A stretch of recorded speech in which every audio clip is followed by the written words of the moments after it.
Hey everybody, welcome to the Graham Mill interview series. I'm with our honorary guest today, Lawrence D. Adams.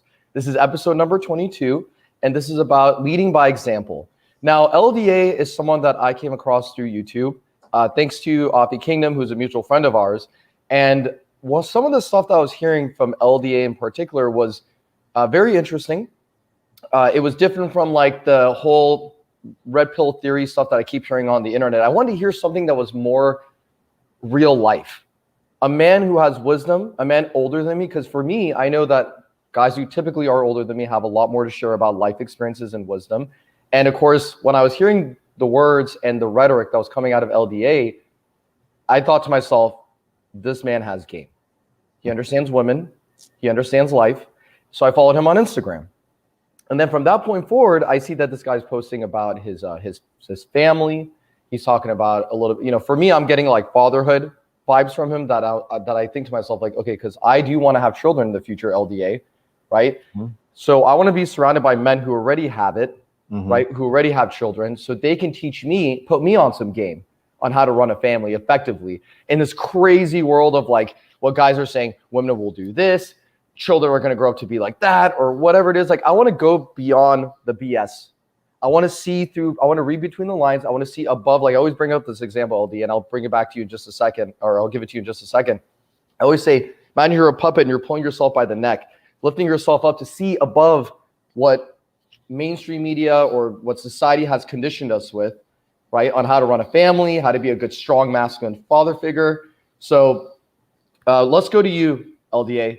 Tell us a little bit about yourself. I know you just came from a show right now. If you want to talk a little bit about your show so people can watch that too. Okay. And then a little introduction. Okay, sure. My name is Lawrence D. Adams, LDA. That's where I go by. I've been doing YouTube for about 10 plus years. I have one channel and I had another channel. And I've been doing this about 10 plus years, actually doubled down on it in the past 2 to 3 years and really got dedicated so I can push it forward. So about me, of course, I'm a father. I'm a father of 2 boys. I got one that's in the military, one that's about to go to college. I was once married, not married anymore. It's not all that red pill rhetoric, some other stuff. We'll go back into that maybe another time. But one thing I learned about what I bring about my brand is I'm uniquely who I am. I don't try to beat anyone else. I don't try to impress anybody. I am just LDA. I got my own lane. I love that. So LDA, what's going on? So that's a little bit about like your story, your personal story. So what's going on in the present moment right now for your brand, for what you represent, your message on Instagram? Okay, so my brand is this. My brand is to present manhood, present masculine manhood, unapologetic, masculine manhood, unapologetic. Second of all, to present that fathers do exist in their son's life, or if you have a daughter, but I have 2 sons, that we are active in their son's life or in our children's life. The next thing is, most of all, that I am having the ball, I'm having the time of my life, enjoying being who I am. Plain and simple. And I think a lot of times guys get on these YouTube channels and, oh my God, it's bad. They have the doom and gloom. No, I'm having the best time of my life being my age, 49. Come on. My man. So what makes you different than all the other guys who are mid-age? Because LDA, a lot of men, they're like, oh, midlife crisis. I'm going to be honest with you. I thought, okay, it's normal for a man to be in a midlife crisis. This is what society and the movies have taught us, that like it's going to happen regardless. And I don't know when it's going to happen. It could happen when I'm 45. It could happen when I'm 42. Why are you not having a midlife crisis at the age of 49, for example? What makes you different from all the other guys? One of the reasons why I'm not having a midlife crisis, plain and simple, man, because I've learned how to enjoy life. I learned how to enjoy women. Just put it that simple. Now, I had women that were younger than me. I had some that were older, but I learned how to enjoy women so I don't have to go through those crises because I've already dealt with the situation internally. See, a lot of times guys don't deal with the speed bumps that are inside of them. And so when it comes up, it becomes a crisis. I don't have to deal with the crisis because I already did it because what? I'm enjoying life. Yeah. Okay. So enjoying life. Where did you get, let me ask you this. At what age did you start were you always thinking like this? Because I know a lot of the guys that I interview, they've always been thinking like this. But then what was your journey like to get to this point where you're so centered with yourself, and anyone who comes into your life, they get the best version of you, they get the most authentic version of you, right? So how did it all come about for you? I'm gonna tell you how it came about. I lost everything. I was homeless right down the street where I lived at. I rode the bus all night. I didn't have anything to eat. I got robbed at gunpoint. I had to make a decision. Either I'm going to stay out in these streets and live, or I'm going to pull myself back up and get up and be a good father, be a productive citizen of this United States, do what I need to do. And it was at that point I said, you know what? A lot of this stuff that people are going and talking about doesn't even matter. I had to figure out how I'm going to use $2 and eat for the day. Here I was riding in Rolls Royces, and now I'm on the streets of Cleveland, walking up and down. That's how I became sinner. See, a lot of times guys don't tell you, they want to tell you all the glory, but they never tell you the stuff that caused them to grow, the back end story of why they are who they are. I lost it all. Not just once. I was beat down. At the time where I lost it all, my aunt got killed in New York, had to go to New York, came back and got robbed. And still, I had to maintain the center of who I am. So what you see, I wasn't always like this. It was when I faced the person that I thought I was to become the person who I am right now. Mm-hmm. Why do you think a lot of guys, when they are brought to when the mirror is finally in front of their face, mm-hmm. right? After all the lack of clarity, the fog in the mirror, right? When it's finally clear, they see it in front of them, LDA. Why do you think a lot of guys, they just don't want to address the truth? They don't want to, their ego is just telling them, no, go back to this because this is more comfortable, right? Why do you think a lot of guys just don't push themselves? Because when I'm going to be honest with you, because when I got coaching online from different guys on YouTube, that's part of this whole manosphere that we're in. When I was presenting the mirror in front of me, I was like, it's tough. But I take criticism well, and I'm gonna act on it, right? But it was tough. My ego was bruised, and I told myself, this is what you wanted, this is what you asked for. But a lot of men in this space, they don't address it the way you and I address it. So why do you think they're holding themselves back from doing it? I'm gonna tell you the real reason. I'm gonna tell you to cut through the chase. The real reason why a lot of men don't want to do that because they're used to lying to themselves. They'd rather believe a lie about themselves than the truth of who they really are. When I had to face the truth of who I was, what I was doing, how I was reacting, how I was treating my sons, how I was handling my money, that's when the change took place. They are used to lying to themselves, and they have people who lie to them to say, hey, man, you all right. It ain't that bad. You're doing okay. No, you ain't doing okay. No, you suck at when it comes to women. No, you're dressing. No, that don't match. Oh, you know what? The way you said that shouldn't have came out that way. A man has to stop lying to himself, because when it comes down to it, there's no one else out there but you. Mm-hmm. Mm-hmm. The world should be revolving around you. You got to be selfishly you. You got to be shamelessly you. And when I see these comments, ladies and gentlemen, because I know sometimes women watch my streams too, but gentlemen, when we're talking about this, we're not talking from a place of we're not having empathy for others, not being sympathetic for others, right? Because the more centered you are with yourself, you don't have time for hate. You don't have time to be inauthentic. You don't have time to lie to women. You don't even have time to lie to your friends. And you have boundaries, not just for women, but also for men as well. The men that disrespect you, the men that mistreat you.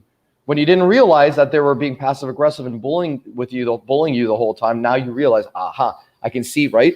I can see above the bullshit. I can see above like what I've been conditioned. Good stuff, LDA. So I wanted to ask you this. Actually, one question before we go into this next question I had, because you mentioned your sons, right? Mm-hmm. Do your sons see a difference in your character or the way you move, the way you carry yourself? Like, were they kind of like, hey, Dad, before like we noticed you were like this, but now you're kind of like this new figure? They ever have a conversation, or maybe they were too young to realize it? Like, do you feel like there's like a difference in now how you're raising your sons compared to before? I think what happens is with my sons, I've always been very proactive and in their lives.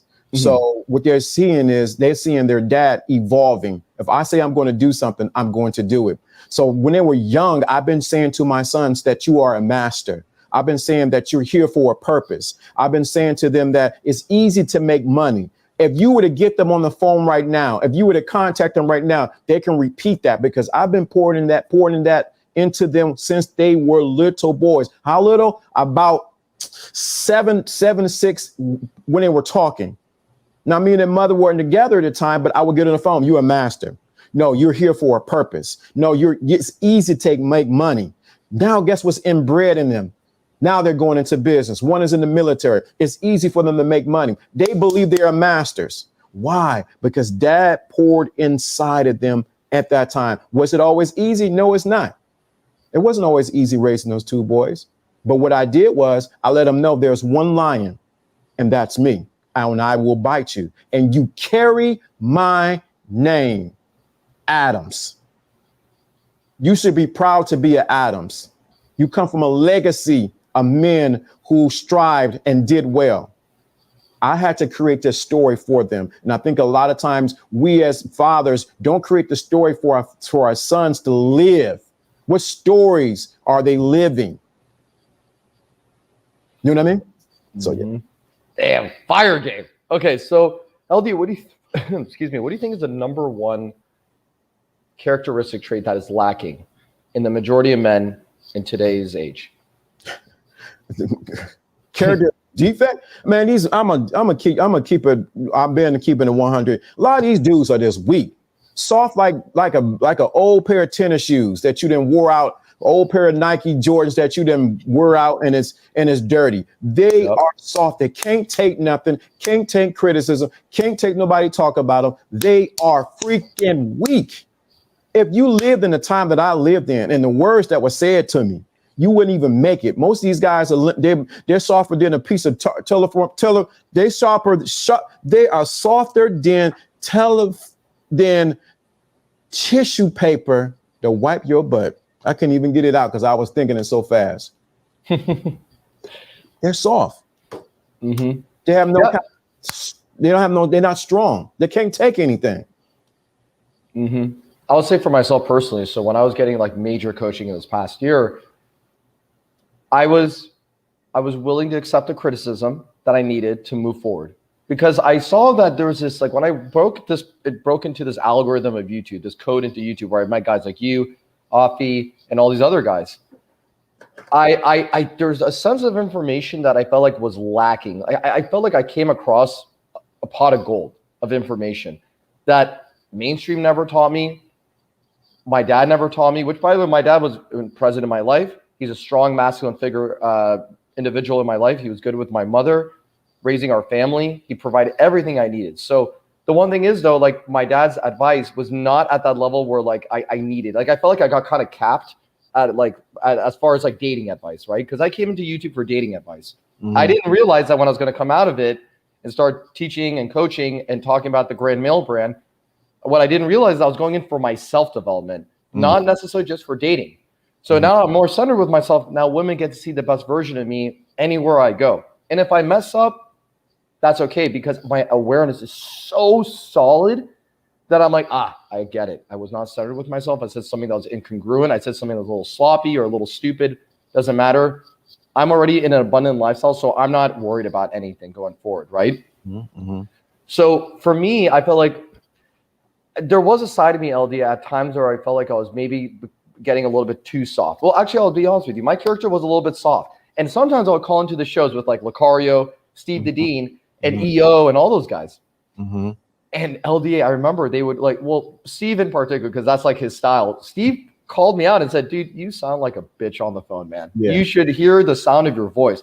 What I didn't realize was like, oh crap, like, am I really sounding like this bad? So for me, I was always ready for the advice. I wanted to learn, but what I didn't realize how soft I was. And now I have this level of aggression, healthy aggression, not like me punching the wall because this girl did this to me or that girl no, healthy level of aggression, being a masculine man. So when I'm pumped up, I don't know if you see my story sometimes on Instagram, I like tap my chest really, really hard. And I'm like, I feel powerful. I've never felt that energy before, LDA. So I see what you mean. A lot of men are super weak, and we have to address this. We have to fix this. And that's why we are here on this platform, to save men one day at a time. Yeah, definitely. And that's something that I'm glad you said that, because what I've been doing even with my own son. See, it's one thing to teach this online, but if you don't teach your own blood this, then there's a problem. There's a problem. There's a problem. Somebody's asking for the link right now. Yeah, absolutely. Do your thing. So there's a problem. So the problem is I teach my sons come to me for game.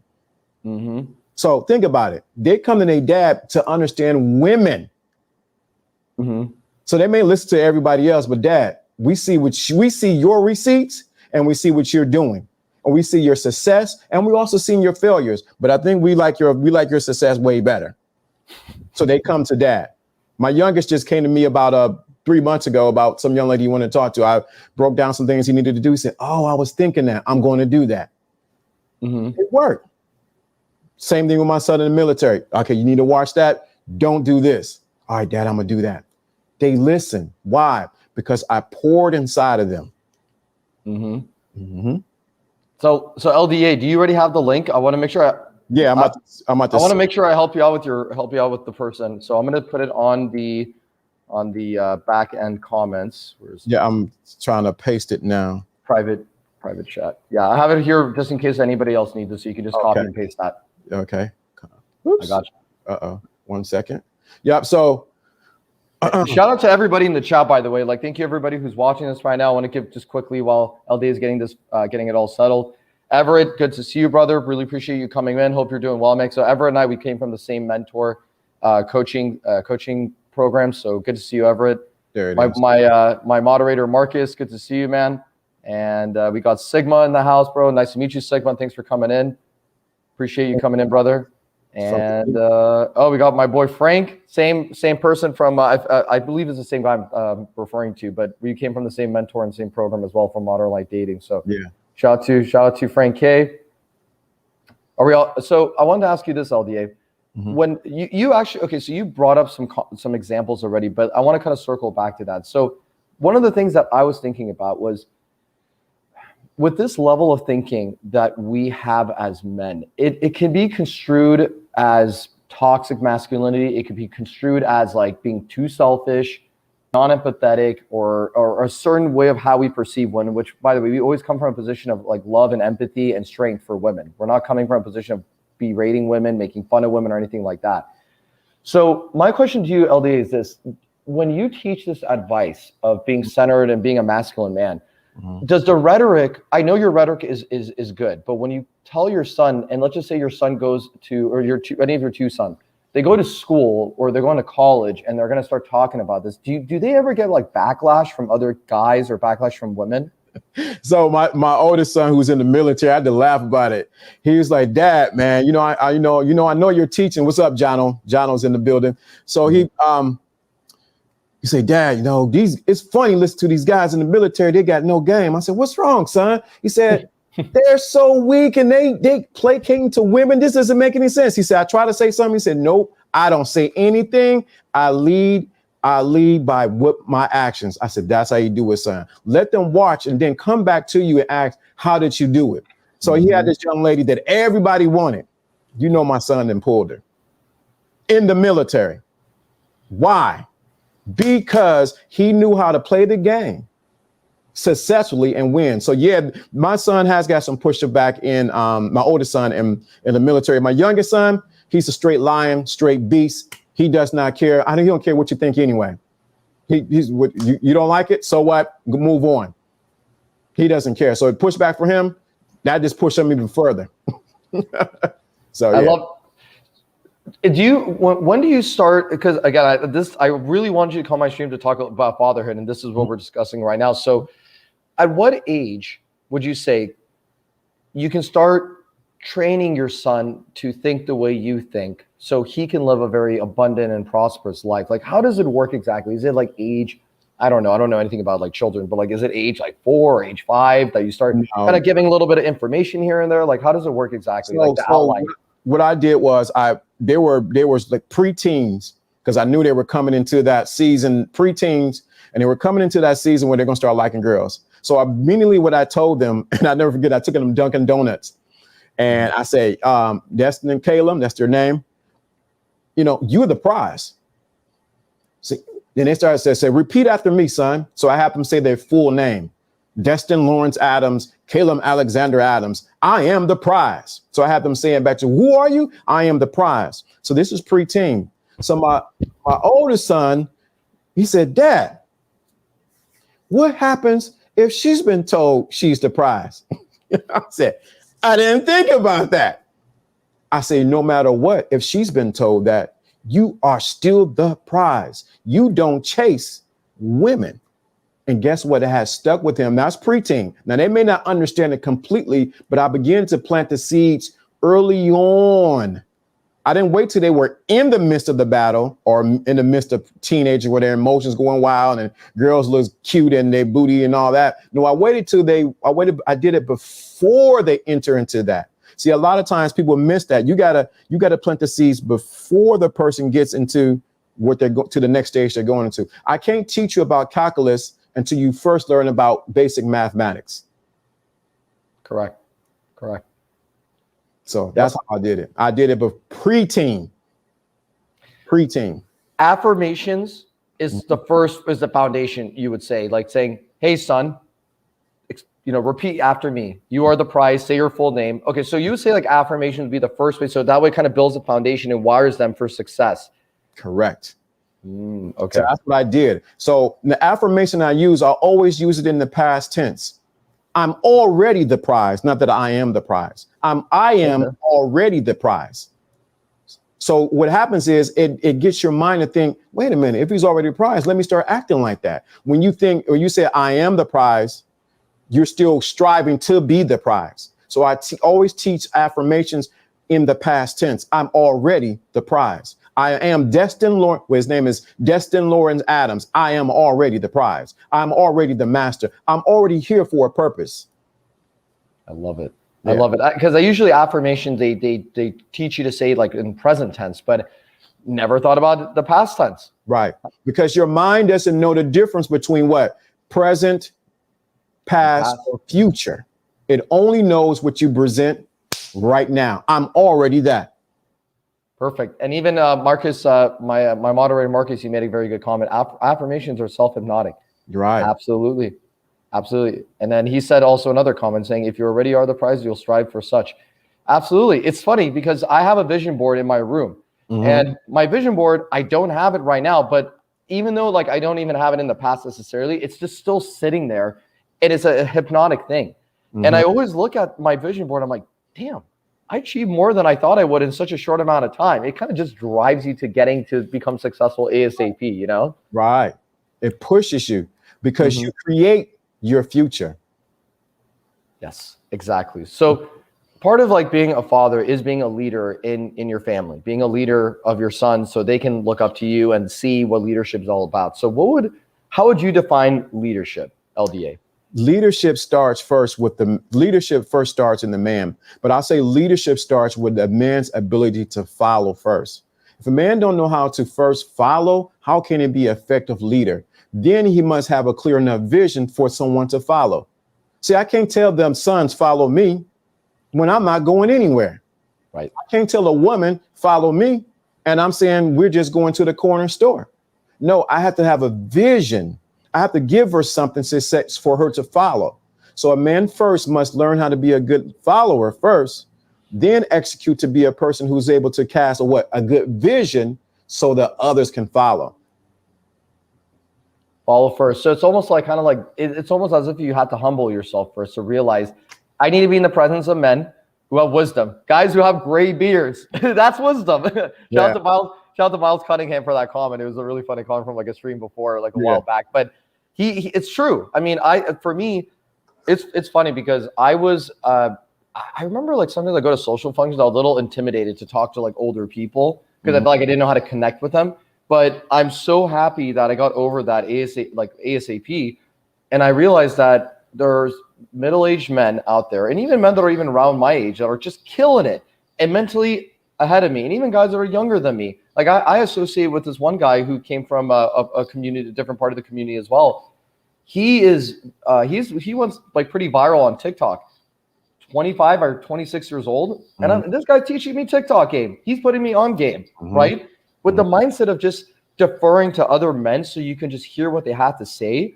That is the true foundation of self-development. So then once you get to the point of like where LDA's was right there, that direction, LDA's wisdom is, then you're just so like, you're so in tune with yourself. And then whenever society throws at you, you're just kind of like, nah, I'll accept that. I'll take that. But no, none of that. That doesn't need to be part of my family. I don't need this, any of this kind of stuff. Right. So, so I'm gonna tell you one secret that I have. Go ahead. I can share this one secret. Do it. The secret to how I got to where I'm at now. I knew how to shut my mouth and listen to older men. That was the secret. I learned how to shut my mouth and just listen to what they were saying. I picked out the bones and got the meat and took what they got, incorporated in my life and executed. That was the secret. I have so many older men who poured inside me. I just humble myself. Yep. Okay. I even call some of them OGs. What's going on? I have one in Miami I can contact. Hey, what's going on? His name, call him Gov. Gov, what's going on, Gov? Doc, what's going on here? He'll guide me in the direction I need. I shut up and listen. I don't act like I know it all with him. He'll call right now. I have to take the phone call. Why? Because I have given that place in my life where I listen. There's been other men that I said, okay, you're succeeded, you're successful in this area. Let me shut up and listen.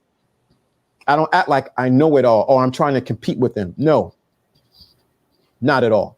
That was my secret. That's how I got the game. Shut up and listen. Yep. And you got it so fast too. You didn't wait. You didn't have to. It didn't take you long either. Just like that. Wow. Just like that. So, okay. So now as we were going about being better leaders, right? Becoming strong, effective leaders. One insecurity I had, LDA, was that when I was becoming a leader, I was concerned of becoming too selfish, becoming maybe too arrogant, or being unempathetic as a leader. Like I didn't want to be like a dictator. That was the insecurity I had, and the concern I had was like, don't be a dictator. So I don't think it allowed me to blossom as a strong, effective leader that fast because I had that concern. But once I conditioned myself to, change, I rewired a few, things, then I realized, okay, if your character, like for me personally, if your character is not to be a person that is arrogant, to be a jerk, to be a dictator, then you're not going to be like that even when you're a leader. You might get this new sense of power. You don't know exactly what to do with it just yet. So you may make mistakes, but overall you're going to be okay. So what is your strategy for all the men out there who are offered leadership positions, but they're concerned, well, I don't know if I should do this because then what if I get this person mad? And like, what if this person doesn't like me because of a decision I made, right? How would you address that? Well, my grandfather used to say, my spiritual grandfather used to say, other people's opinions are none of my damn business.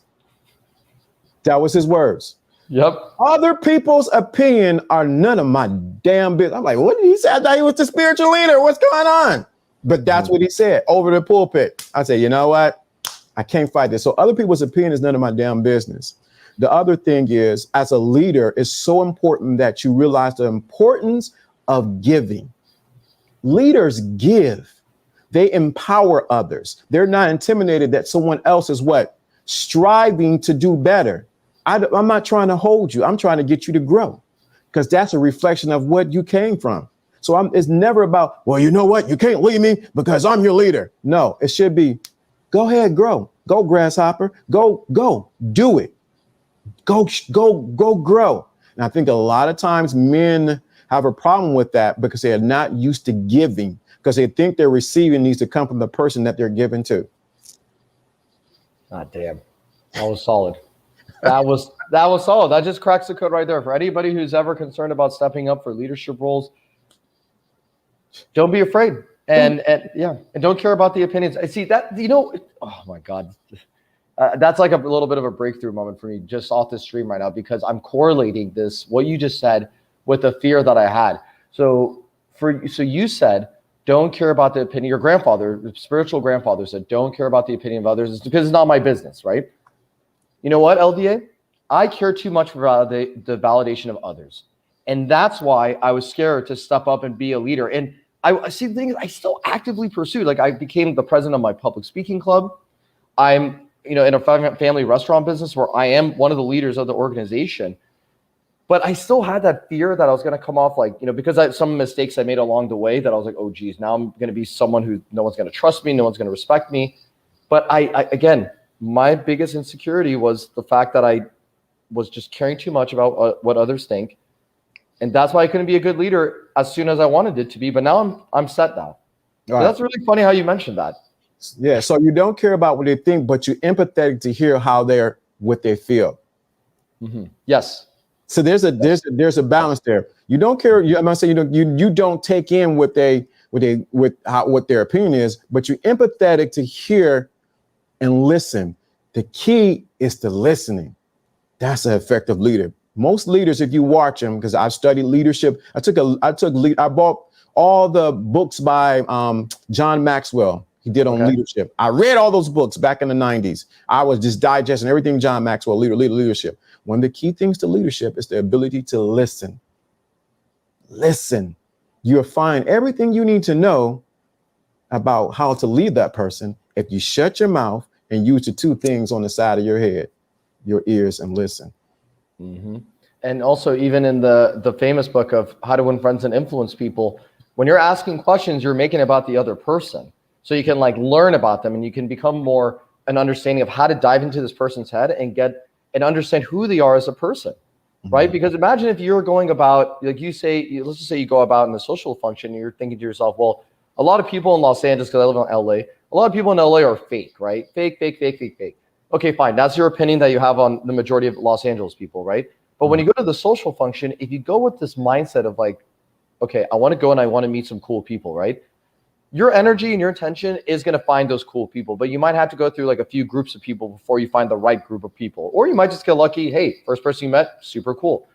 But when you start having a conversation with them, you're diving into you're trying to figure out who are these people? How do they bring value to my life? How do they complement my life? Is there anything I can give to them if they need help in something like that? So you're just constantly listening and trying to understand the other person. And that also makes you a good leader. Just like when an employee comes up to you and they have an issue, you want to understand what the issue is. And then the employee feels appreciated because you're listening to what they have to say and you actually care about them, right? That's it. Mm-hmm. And one more thing. I always got one more thing. It's I really sound like an old man now. One more thing. A leader knows how to take charge because other people don't want to take charge.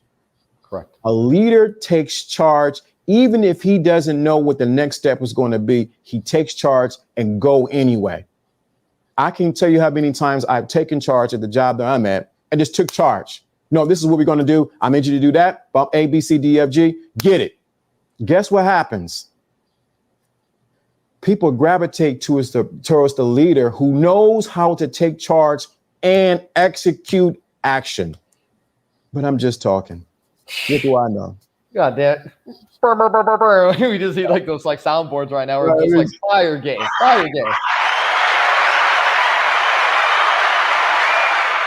I love it. So LDA, if let's just say we since we're talking so much about leadership and the importance of it, does a strong leader automatically mean that you're going to be a good father, or are you pretty on track to be a good, strong, masculine father in the presence of your children? No. Yes and no. I will say yes and no. Leadership is needed for a fatherhood, but the first place it needs to take place is with their mother. She is the reflection of you. If you cannot lead her, how the hell are you going to lead these children? Because they're always watching not what you say, but what you do and how you treat her. And in turn, how she treats you.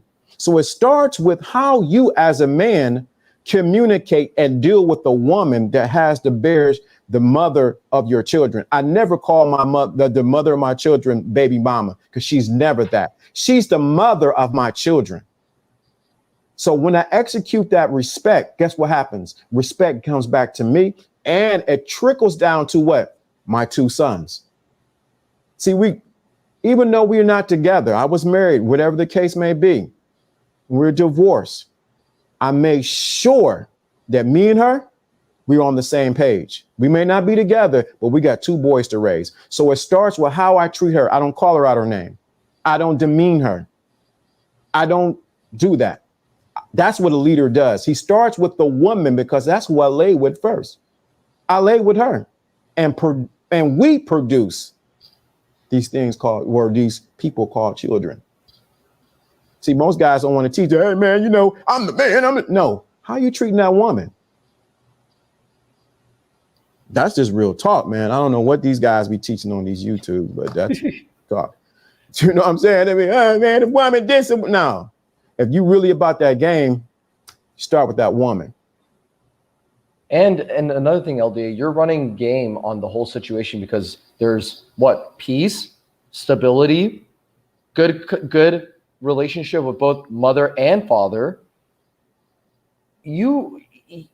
What you have created for yourself is very uncommon to a lot of men, because a lot of men you see in the movies and you see in TV shows, like in 2.5 Men with John Cryer and Charlie Sheen, the wife is just running game on the husband, the ex-husband the whole time, right? With John Cryer, who plays the brother, plays Alan in Charlie Sheen's brother on the show. She's just running game the whole time. She gets to do whatever she wants. She parades her new boyfriend around her husband. Nope. She's just being completely disrespectful. And in real life, this guy will lose his mind. Right. He would lose his mind, absolutely. But what you created is game, peace, stability, children respecting both mother and father. And they understand, okay, mom and dad are separated. It's real life. It happens. But what father has created with mother is a very peaceful resolution. So we don't feel like we're getting pushed back and forth. We don't feel like one's trying to compete against the other. It's just harmonious.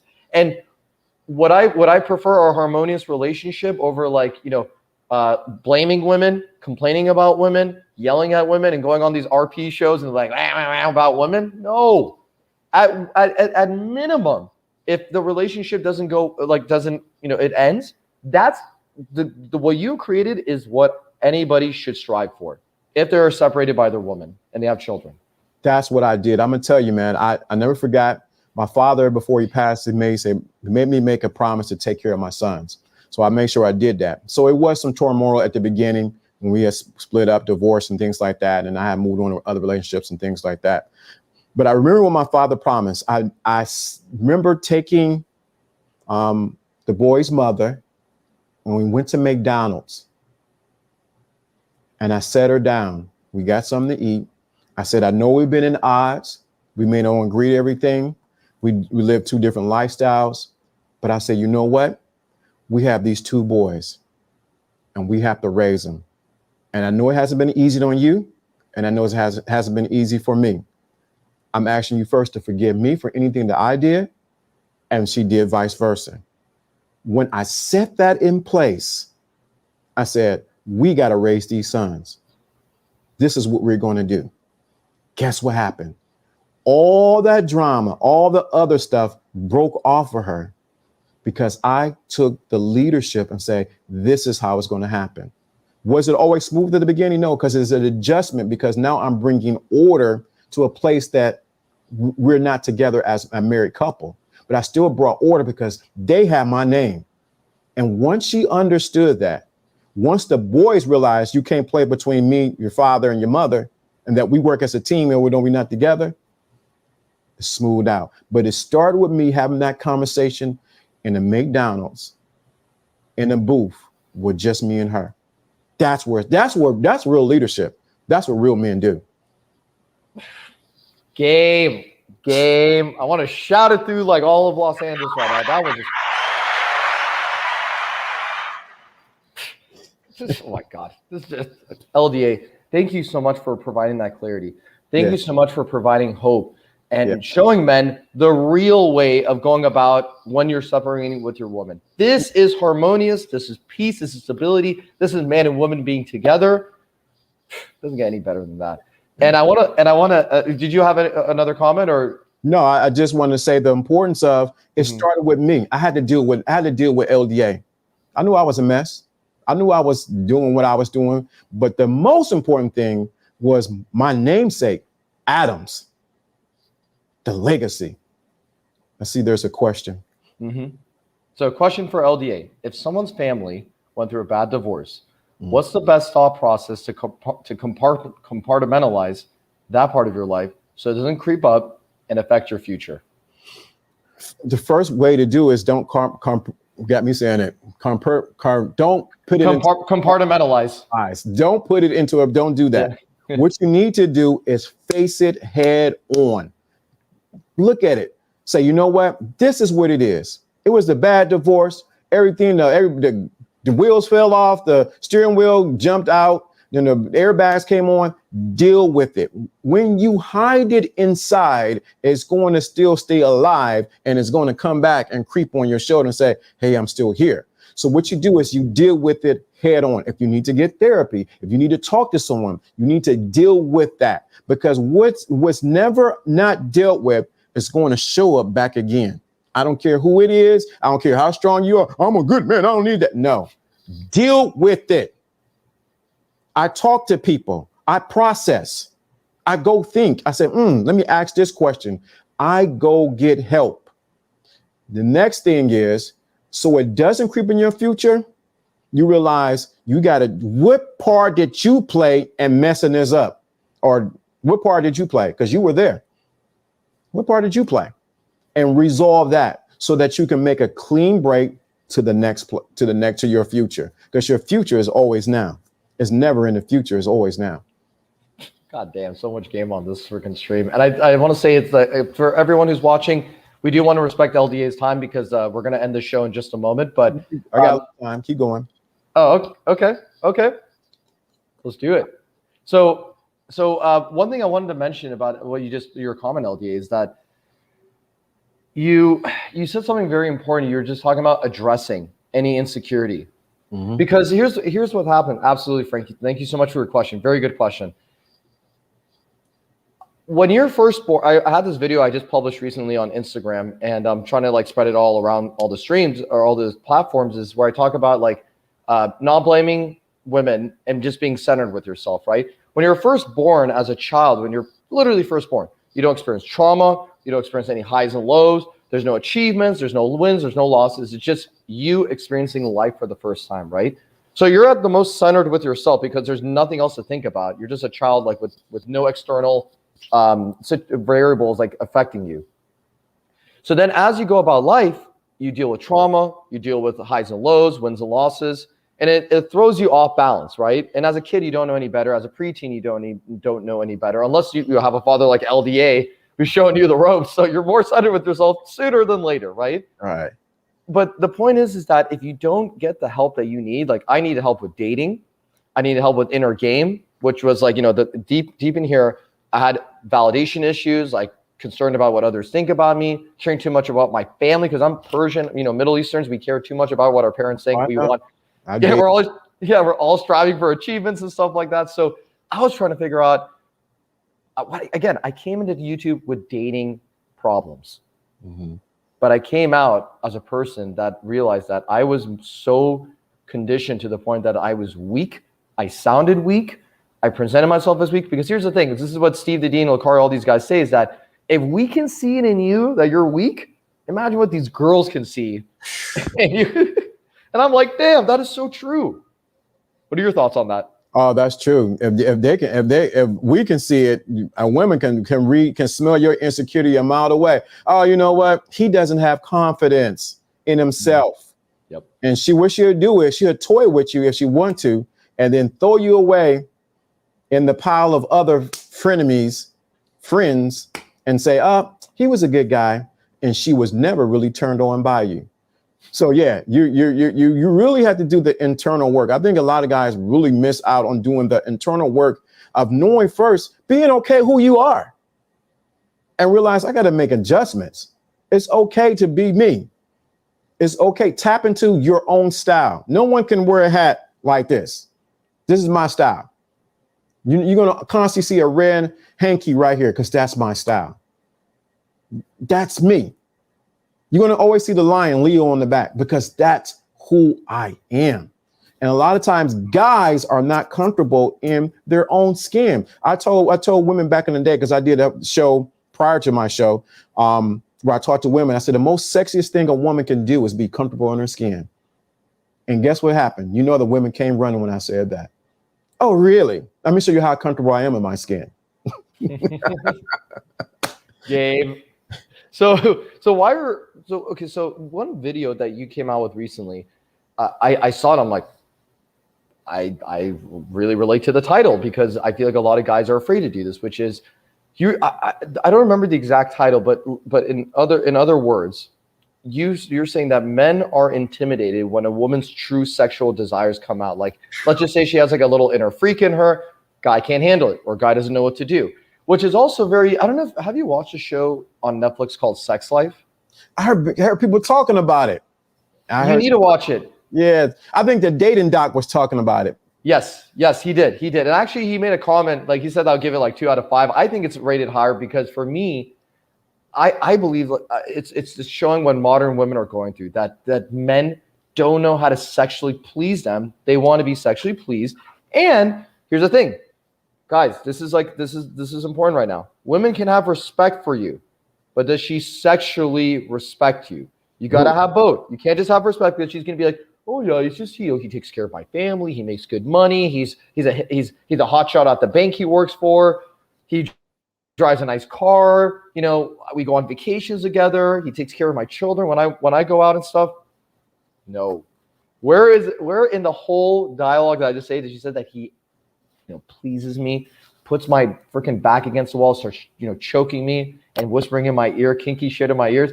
Where did any of that come? Where is that? That's missing in the life of the modern woman. So was that so? I watched a little bit about that video, but in the video was the takeaway. I don't want to ruin the takeaway because I want people to watch that video too. But what was like the overall like points, like the cliff notes of what you're explaining in that video? I think a lot of times men are afraid of women's true sexual nature because they've been given this whole narrative from society that women are just pristine and they don't like stuff like that. They just want to kiss and hold hands. And no, women want more than that. They want you to dominate them. And I think a lot of men are afraid to dominate a woman and tell her to put on that red dress and with the heels. And when I show up, make sure no panties on. I think a lot of times they're afraid to take charge, and women's sexual nature women's sexuality takes place in between their ears, in their mind. Because if I can walk in her mind on Monday, on Friday, she's dripping, drop, drip, drop by the time I show up there. So I'm saying it in a way to respect your platform, but I'm saying that a lot of times guys don't know how to effectively get into the mind of the woman, and they don't know how to dominate the woman. They don't know how to give her instructions. And if you do that, she'll have respect for you as a man, but she will have respect for you in the bedroom. Because I wish I can tell a story, the stuff I done done. She might be dating the biggest guy out there, but she's coming back to hear why. Because I give her that fix that he can never give. It has nothing to do with size. It has nothing to do with height. It has nothing to do with color. It has nothing to do with that. It has all to do with what I did to her behind to cause her behind to lay down on this couch. Game. So it's funny. And these women, they're going to come over. And sometimes I tell the woman, hey, listen, dress code for tonight, casual. Just come casual. Mm-hmm. And I may not even give a single instruction, but you know what she does? Is she's super into you. She'll wear shorts, easy to pull off. She'll wear a shirt, easy to take off. And what's underneath that? No, not her body just yet. A layer of lingerie. A layer of lingerie where she is so excited to show it off to you because she's never had a man provide that leadership, be masculine, be authentic, be centered, be honest, be direct, and also please her in ways that she's never been pleased before. That is solid game. I'm gonna tell you this. Let me tell you this one secret. I think people don't. Guys got to get this. This is a game right here. I'm like Alpha Kingdom. Yeah, you gotta pay attention to this. Let's do it. Check this out. Women thrive on the expectation of the sex and not just the sex. Ooh, that. Ooh. They thrive on the expectation of what's going to take place because you already then got into her imagination. So she thinks, oh, it's going to be like this. He's going to do that. She's already going over in her mind the scenario. So she's excited about the expectation of what take place. So when you do it and exceeds her what? Expectations, she's coming back and calling you, hey, daddy. Damn, that was so true. My God, I didn't even think about that. Like nobody even talks about that in our space as well. Like the expectation. So it's funny. Alan Roger Curry has it called the possibility of sex, right? I know him. Yeah. What you just said, I would say is almost the equivalent of that. Like I know possibility of sex could mean like, you know, what his book is kind of exposing the women that are not really into you. But here's the thing. Even if the woman is still like, let's just say she's into you and she's just not comfortable with you, laying her down just yet. There's still that chase that is fun and exciting because you don't want like, a girl that's just super, super easy where she's like, all right, open legs. And you're kind of like, well, I wanted a little bit of a chase at least. Like kind of make it a little bit difficult for me. Not like too easy and not like overly opinionated, not overly aggressive where you're like saying, no, I don't want to do any of this stuff. No, not like that. It's just that healthy balance of man and woman having that intimate dance with one another where like you're chasing a little bit, not chasing, but like you're kind of pursuing her a little bit. And then she's kind of like, pulling back, but she like comes after you. You have a comment to address on that? So it's called push and pull, but on a real deal, most guys don't realize that women love to chase. Yes. They love to chase. So if you give them the chase, you always got to give them a challenge. I taught this, I think seen some other people talk on it, but I taught on it years ago. Give her a challenge. Make her do something. When you do that, you build expectation. She's chasing. You're not like the other guys. He may be put on the heels. I don't know why he may be put on the heels. He's challenged. I don't want to put on heels, but I'm putting them on anyway. You're challenging her. And most women are used to guys kissing their butt, doing whatever they want. But if a man challenge her in a healthy way, bruh, that's all I'm going to say. Game. It's so absolutely true. I mean, you want to be uniquely you, like you mentioned. You want to be shamelessly yourself too, and having this kind of this level of thinking that you and I have, LD, that we both share. It requires you to be in a whole different world where you're not afraid to be judged by others. Because one of the things I like to do, and I just recently posted a story about this, so everybody who's watching our stream, make sure you follow both of us on Instagram. And Marcus, if you could also get Lawrence D. Adams Instagram, make sure you post it on the chat as well, please.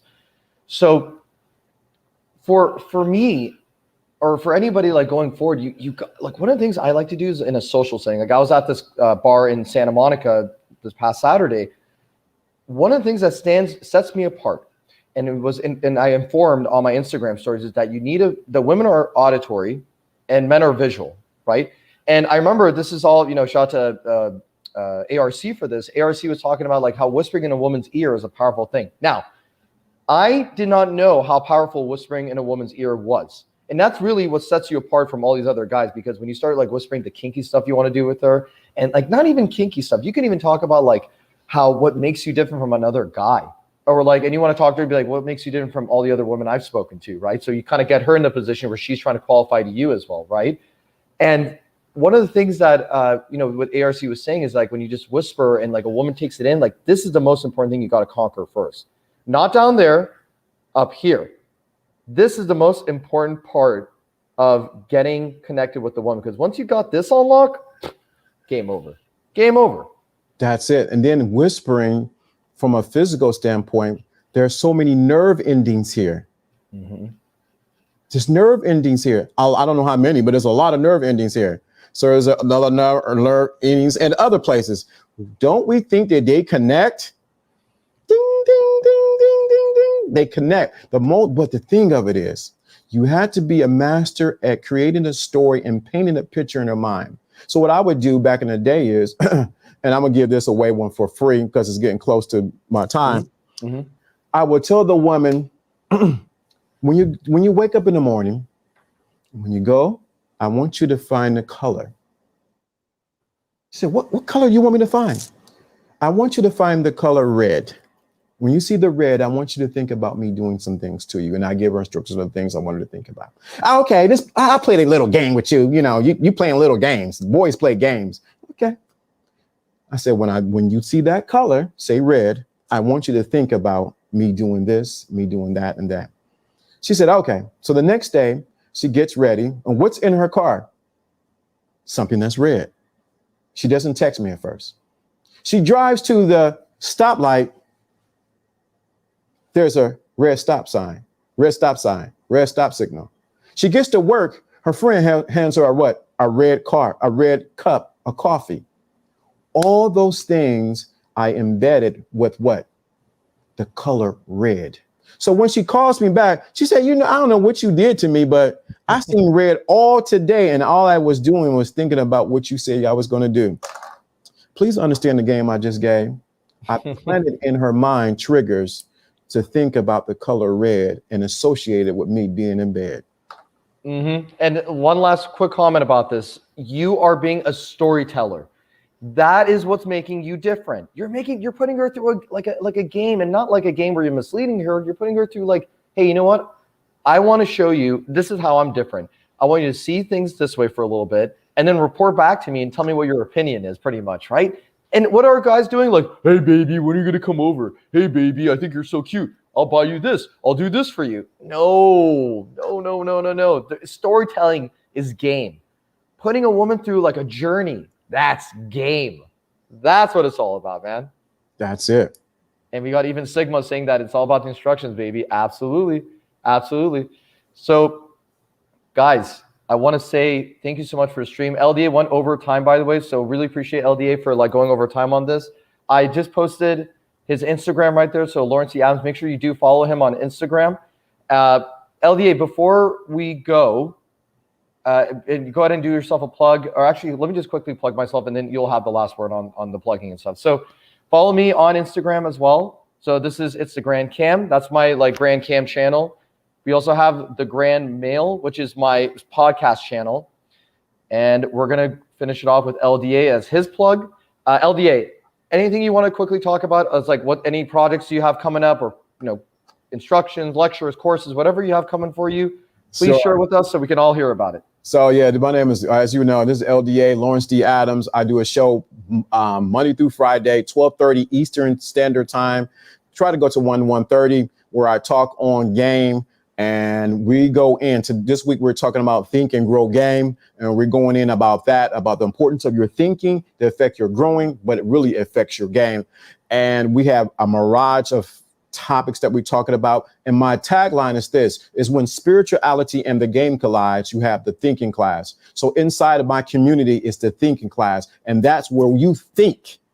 Game without thinking is going nowhere, but game without action, it is going to be your own asphalt. So please understand that's what we're doing. You can find me on Instagram, find me on YouTube, Lawrence D. Adams, Instagram, Lawrence D. Adams. I do have a book out. Let's bring it over here. The Secret Invisible Crown is out. This is just to get your mind going. Get your mind going. Get your mind going. Just to get your mind. The Secret Invisible Crown. Realize that you have a ground inside of you, and how you see yourself. What is how others are going to treat you. This is all it's talking about. How you see yourself is how others are going to treat you. You can get that on Instagram. You can get that on Instagram, on Amazon, actually, and you can find it there. And the full title is The Secret Invisible Crown, right? Correct. The Secret Invisible Crown. Short book. Get the book. Once you understand the concept that you have a crown on the inside of you, everyone else begin to treat you like you're a king. The problem is most people don't believe they're a king. That's why they're treating like a peasant. I love it. I love it. You got the last word on that. Excellent, LDA, your presence, your knowledge, your wisdom. Thank you so much, brother. I really appreciate you even taking on this opportunity to work with me on this stream. I would love to have a collaboration with you in the future. You got so much more to share. And again, wish you all the best on your journey, for your children, for your family. I know you're going to keep rocking on in life, and you're going to be unstoppable, man. Just keep doing it. You're a good role model for all of us. Really appreciate you, man. Appreciate that. Absolutely. Everybody, thank you for watching the stream. Thank you to the chat. Thank you to my moderator, Marcus. Thank you to everybody who's watching us on the replay. We're out. Episode 23 is coming out next week, guys. Peace.